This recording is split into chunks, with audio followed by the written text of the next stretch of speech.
Yay! This would be Tuesday, September 29th, taking a look at being cool in middle school, which is a story that we're going to download and talk about. Wear yellow and gold for tomorrow for the House Points book report due coming up on, next Wednesday, but early for Friday. The two new Tougher Tie game, and we went to the book fairs day. All right, blah. Make sure you download this so you can take a look on there. It's the nonfiction story. It's in the poetry section, so if you need to pause, boop, you can pause it right there so you can download it, and once you have it, boop, you can unpause it. And then on the bell work we already did before called Fun with Letters, you're going to do a little squiggly, squiggle, squiggle, squiggle, and then you're going to tell me why you agree or disagree with these 5 statements so we can go through and talk about it. For you, let's see what your thoughts are. So for these, let's see if you agree or disagree with each one. Number 1, being popular is directly tied to happiness in junior high. Raise your hand if you agree, disagree. 2, popular kids are popular for a good reason. Agree, disagree. 3, I have never seen a popular kid do something stupid on purpose. Agree, disagree. 4, anyone can be popular if they really wanted to be. Agree, disagree. 5, I would gladly give up anything to be the most popular kid. Agree? Even if it's a small child. Disagree. All right.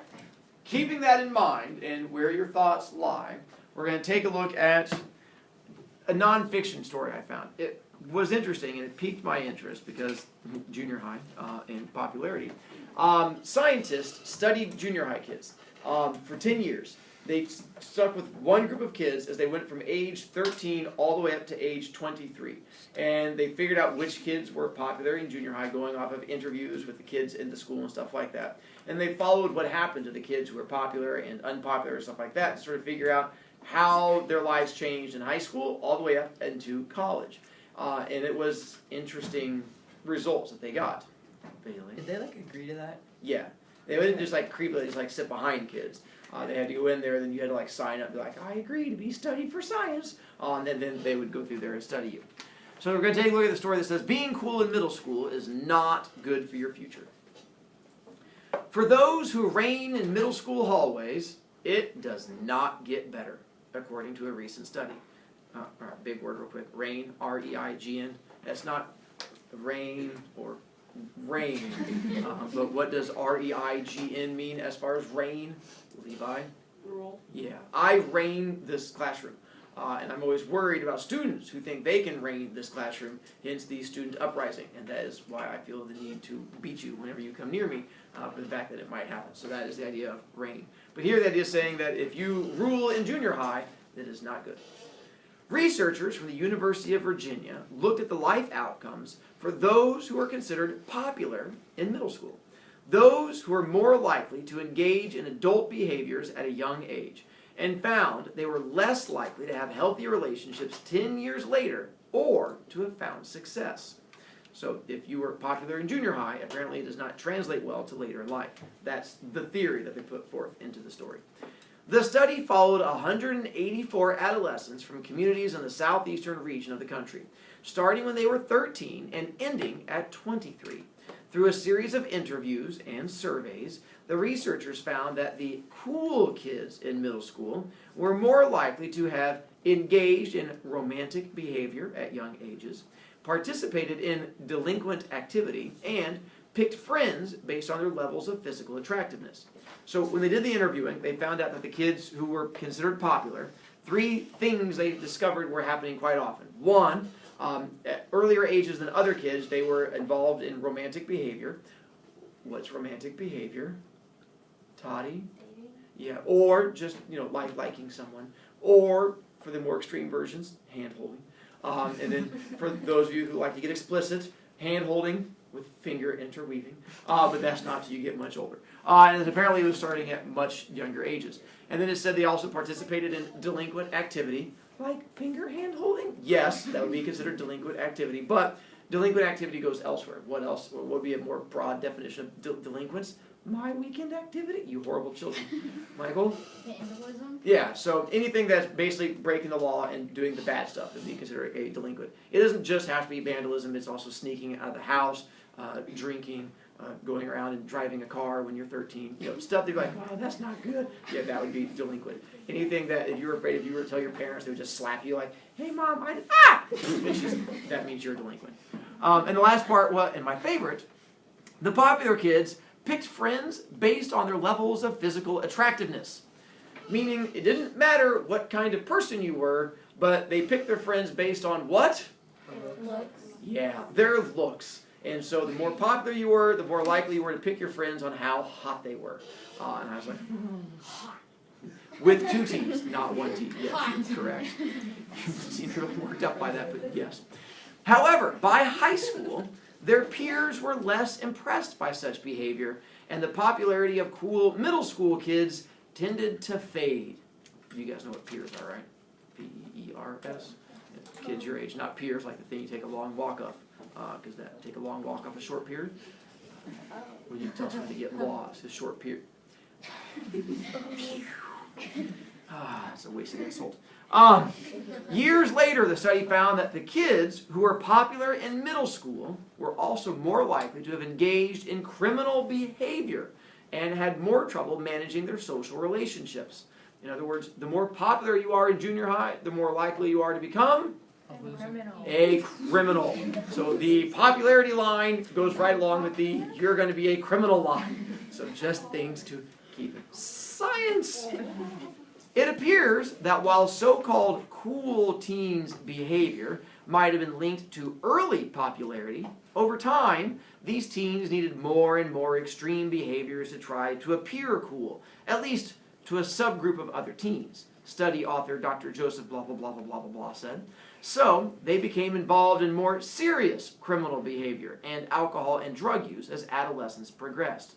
These previously cool teens appeared less competent, socially and otherwise, than their less cool peers by the time they reached young adulthood.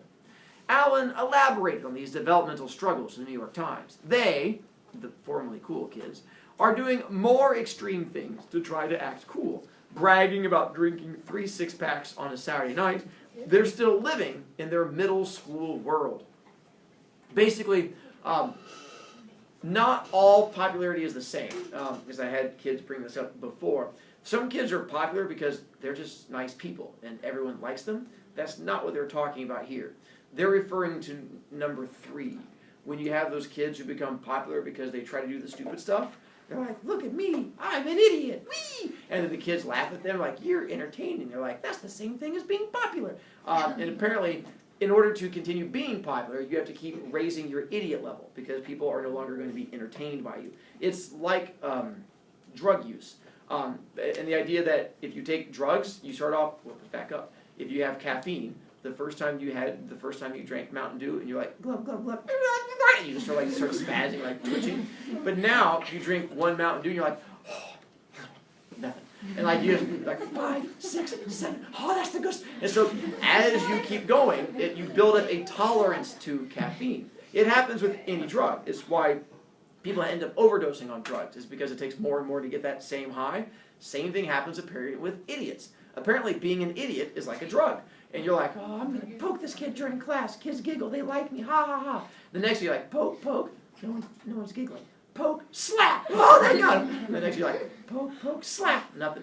Poke, poke, slap, smack. And so you have to keep raising it in order. And that's the problem is apparently you keep doing that to a point where the kids around you go, you're not entertaining. You're just an idiot now.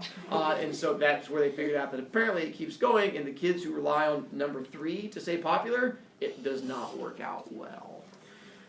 The study suggested that these students' interpersonal relationships suffered over time because instead of focusing on building stable friendships during a critical developmental period, the cool kids were focused on debauchery and superficial behaviors. That's 2 big words. Do you guys know what superficial means? D-long? Fake. Yeah. It means fake or not strong, because you can get a superficial cut Like if you just all of a sudden like take a paper that goes across, like, ah, I'm bleeding, but it's just like it's called a superficial wound. It doesn't mean fake. It just means like it's not very deep. There's not much to it. Someone can have a superficial personality. If they have a superficial personality, it means that there's not much to them. They're like, I like shoes, and that's it. And they're like, well, there's not much to that personality. That's fairly superficial. They're saying that's the issue is that they have superficial behaviors and debauchery. If you have no idea what debauchery means, using the story, is debauchery good or bad? Bad. Why? What's your clues to tell you that it's bad? Bailey? Everything in the story is bad. Not everything, but you're on the right. Everything that who does is bad. Popular. Yeah, apparently everything the popular kids do is bad. Here they're saying the popular kids do it, and they're combining it with superficial behaviors. Yeah. If does that go along with if someone says you botch something? You did it No. badly? Two different things. They're just botch is B-O-T-C-A, so a different root, but I like Okay. to go with that. Debauchery is doing bad things for the joy of doing bad things. It's like you're like, I just enjoy being dumb, and so you're doing it for the fun of it. To be truly mature as an early adolescent means you're able to be a good, loyal friend, supportive, hardworking, and responsible. But that doesn't get a lot of airplay on Monday morning in a 9th grade homeroom. On the other hand, previous research by Allen has shown that those who had trouble making friends in middle school also had issues later in life. In other words, it does you no good to be super popular or to be the kid that has no friends at all. So where should you be? The middle. Apparently in middle school, middle of the pack is the way to go. So if you ever felt like you're right in the middle, apparently it means you're going to come out well adjusted. Go you. Science says so.